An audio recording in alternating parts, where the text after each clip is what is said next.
Quelles sont les causes profondes de la crise que traverse la Belgique? Est-ce que c'est l'histoire, l'identité, l'opposition entre flamands et wallons?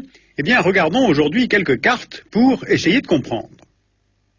La Belgique fait 30 500 km², elle a 10 millions et demi d'habitants, la capitale, Bruxelles, symbolise évidemment l'unification européenne, et en même temps, elle est la capitale d'un État qui risque d'éclater. Alors pourquoi? Le premier facteur est sans doute lié à l'histoire. Jusqu'au XIXe siècle, la Belgique n'existe pas. Le territoire belge a longtemps été sous influence étrangère, espagnole, autrichienne, française. Il est divisé à la fin du XVIIIe siècle en 9 départements rattachés à la France et devient une partie de l'Empire napoléonien. Mais en 1815, lors du congrès de Vienne, les monarchies anglaises, prussiennes, autrichiennes, qui sont enfin victorieuses sur la France, vont redessiner la nouvelle carte de l'Europe, parce que l'idée c'est de former un État tampon face à l'expansion française. Mais cet État regroupe 2 peuples différents, 2 langues différentes, des protestants au nord, des catholiques au sud, et ce royaume n'aura de fait que 15 ans de vie. Car francophones et flamands catholiques s'allient et proclament l'indépendance de la Belgique en 1830 au détriment des Pays-Bas, majoritairement protestants. Donc la Belgique voit le jour en 1830. Or dans ce nouvel État belge, les Flamands vont se sentir doublement dominés.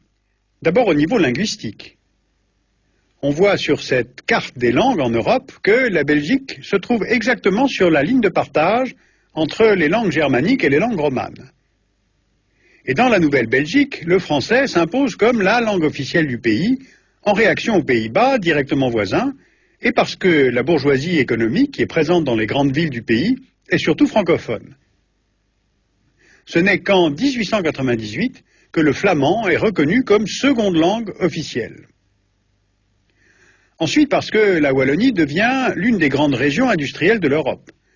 On voit sur la carte les mines de charbon, l'industrie métallurgique et verrière.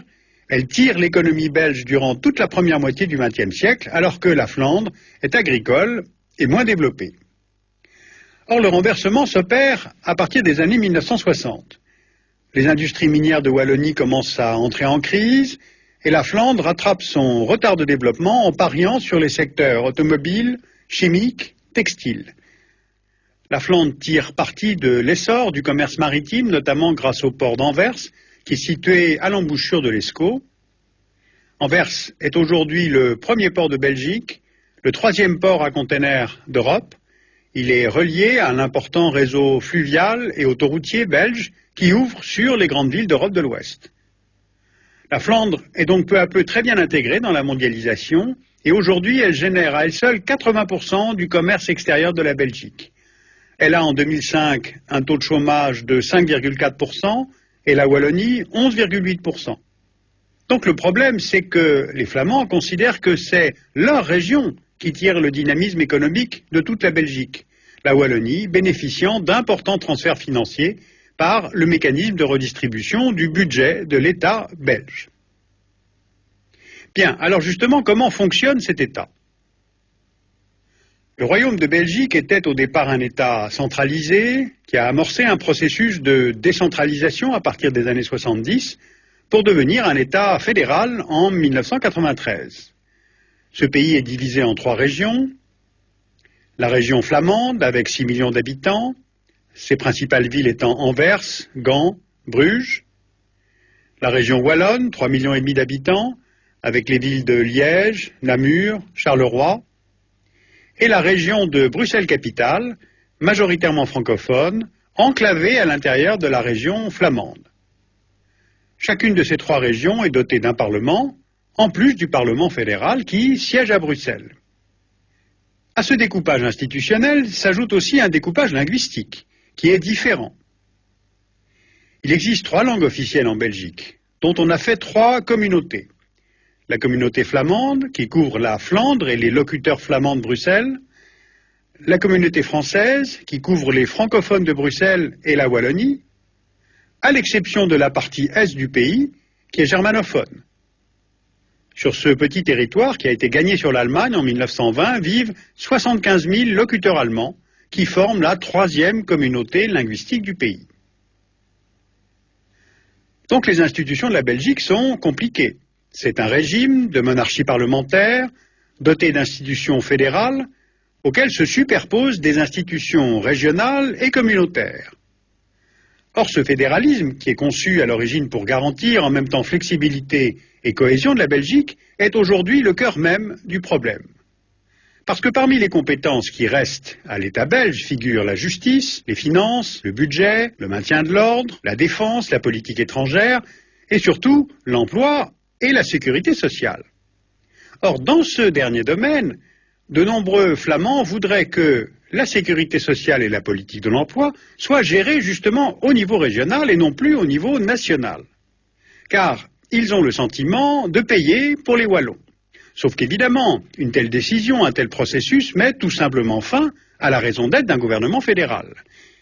De plus, toute indépendance de la Flandre pose la question des frontières. On repère sur cette carte la région de Bruxelles-Capitale, une partie de la Flandre et de la Wallonie. Or, il existe une circonscription électorale particulière à cheval sur la Flandre et la région Bruxelles-Capitale, c'est Bruxelles-Halle-Vilvoorde, l'arrondissement BHV. Suivez bien, c'est très compliqué. Il n'y a pas de partis politiques nationaux en Belgique, mais seulement des partis régionaux. Donc toute personne résidant en Flandre ne peut voter que pour un parti flamand et inversement en Wallonie. Mais dans cet arrondissement BHV, les francophones qui vivent à la périphérie de la région Bruxelles, donc en région flamande, peuvent malgré tout voter pour des partis francophones. Or, les Flamands ont introduit une proposition de loi visant à scinder l'arrondissement BHV en deux, entre d'un côté Bruxelles-Capitale et de l'autre la partie flamande de l'arrondissement. L'objectif étant d'affirmer la souveraineté de la Flandre sur ce territoire. Alors évidemment, les francophones s'y opposent, d'autant qu'ils sont majoritaires dans les communes dites à facilité, que l'on repère ici autour de la région Bruxelles-Capitale. Alors ce statut de facilité, c'est un statut linguistique pour 27 communes belges, prenant en compte l'existence de minorités linguistiques à l'intérieur, soit de la Flandre, soit de la Wallonie, parce que ça permet à ces minorités d'utiliser leur propre langue dans les courriers avec l'administration ou bien dans l'enseignement. Ce qui fait qu'en fait, on a deux visions radicalement opposées. D'un côté, les francophones qui considèrent ces communes comme un prolongement de la région Bruxelles-Capitale et voudraient étendre la région de Bruxelles aux communes à facilité, ce qui au passage permettrait de réaliser une continuité territoriale avec la Wallonie, et de l'autre côté, les Flamands qui considèrent que toute personne vivant en territoire flamand doit faire l'effort d'apprendre leur langue. Or, ces communes sont justement en territoire flamand. Alors Bruxelles est donc un vrai casse-tête institutionnel. Elle est donc la capitale de la Belgique, de la communauté française, de la communauté et de la région flamande, de la région Bruxelles-Capitale, et en même temps elle est le siège de la Commission européenne, mais aussi le siège de l'OTAN. Alors la Belgique, en fait, n'est pas un pays bilingue, car à part Bruxelles, chaque région est unilingue. Il y a deux sociétés belges parallèles, l'école, la télévision, les partis politiques, les crèches. Il n'y a donc presque plus d'espace commun, sauf peut-être le roi, dont la fonction symbolique est forte, mais le poids politique assez faible. En fait, la majorité des Belges reste attachée à l'unité du pays, et pourtant on assiste comme à un grignotage par l'intérieur, avec une classe politique belge qui attise les tensions entre Wallons et Flamands, et par l'extérieur, car l'Union européenne, au fond, affaiblit la structure de l'État-nation. Voilà donc quelques pistes, quelques clés pour suivre ce dossier complexe, mais il y a tout de même d'autres hypothèses que le divorce en Belgique, et de toute façon, nous n'aurons aucune sortie de crise crédible avant les élections régionales de 2009.